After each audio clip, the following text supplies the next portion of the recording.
There must be something in the water, because all of a sudden powered portable grinders seem to be all the rage. Or I'm just getting them in waves, it's hard to say.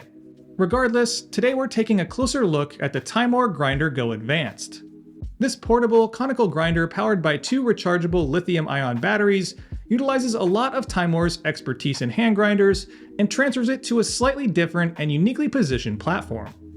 It boasts a set of Timemore's in-house designed spike-to-cut burrs and an ability to grind for many different brew methods, but brings with it potential issues of a low RPM, battery-powered grinder, like jamming and reduced battery life over time. So in this video, I'll go through a quick overview of the grinder, how it grinds, how it brews, and of course its quirks and downsides, but first, a quick disclosure.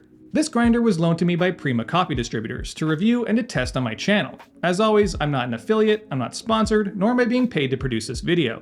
This review, like all of my reviews, isn't intended to benefit me beyond being able to make an informational video to share with you. So if you appreciate what I do and you want to help support, just watching, liking, sharing, and subscribing goes a long way. And if you want to go the extra mile, you can become a patron or hit the super thanks down below to drop me a tip. But anyway, with all that out of the way, let's dive in. As you can likely guess, the Grinder Go is a pretty simple piece of equipment. The main body of the grinder is ABS plastic, so it has some squeaks and rattles, but feels pretty sturdy overall. The top cap is removable, and that will lead you to your hopper, or where you load your beans. The hopper itself has a capacity of 60 to 80 grams, of course depending on the coffee bean size and density. On the side you've got the power button and the charging port for the included USB-C cable. The light on the button will flash when charging is in progress and will go solid when complete. The unit will grind about 200 to 400 grams of coffee per charge depending on the grind size.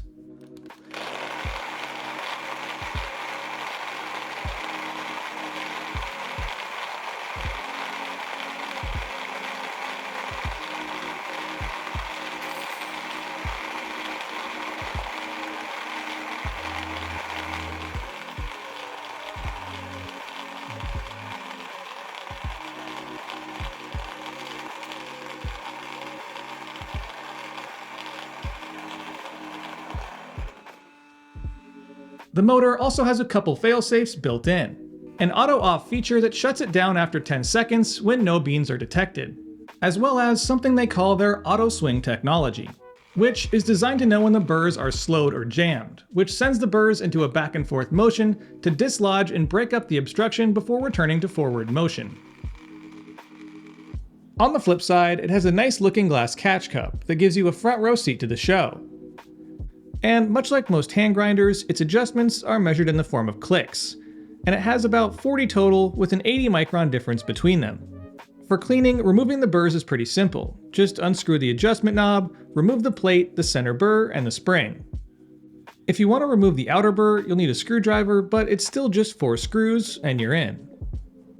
Then you can clean it all up with the included brush, put it all back together, and put it in its case ready for the next brew. So now that we've got the whole grinder overview out of the way and we're familiar with how it works and functions, let's get into the nitty-gritty, how it grinds and how it brews. Inside the grinder, you'll find a pair of Timemore's titanium-coated spike-to-cut style 38mm conical burrs. The spike-to-cut burr design is aimed at minimizing crushing and maximizing cutting, to produce a better grind consistency and minimize the production of fines. The grinds themselves look pretty uniform for a conical grinder, which are known for creating a wide range of particle sizes.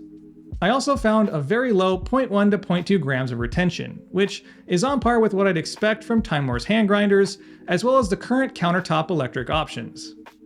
And when dialing in, I found myself grinding a little finer than expected, just to hit the brew times I aim for, which I attribute to a lack of superfines and a minimal slowdown during the brew. On multiple brew methods, the Grinder Go produced quality cups that rival grinders more than double its price, and produced extraction numbers well into the 20%.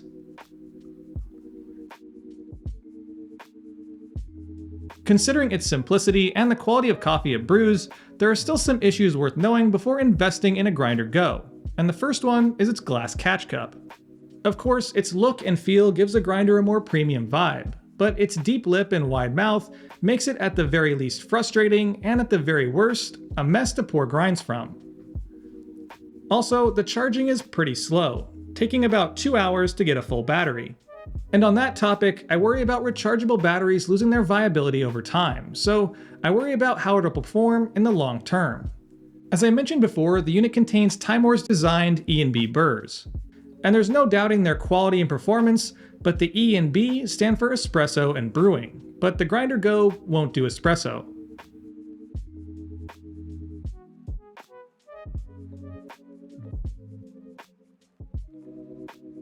In fact, I found the majority of its grind sizes significantly coarser than I'd like or even found usable, and most of my favorite filter brews like pour over and AeroPress were only viable in the first few clicks.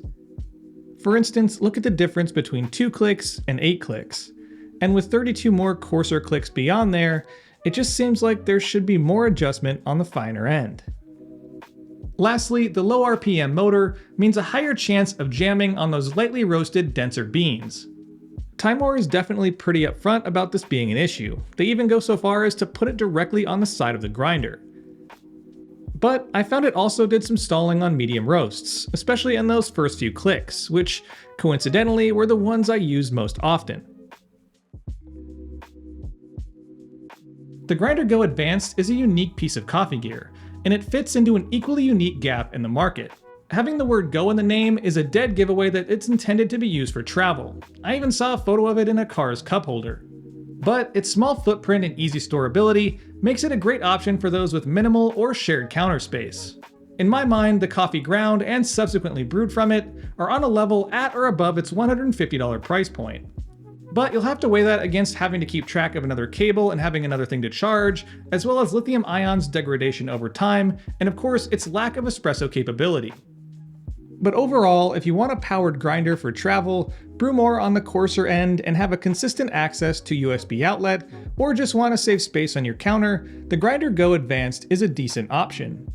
In my opinion, the only thing that's missing from the Grinder Go is the ability to attach a hand crank for those moments where maybe you run out of charge, or you jam it on a light roast, and you need that extra torque. And with that said, I think it's time I wrap this one up and pass the conversation on to you.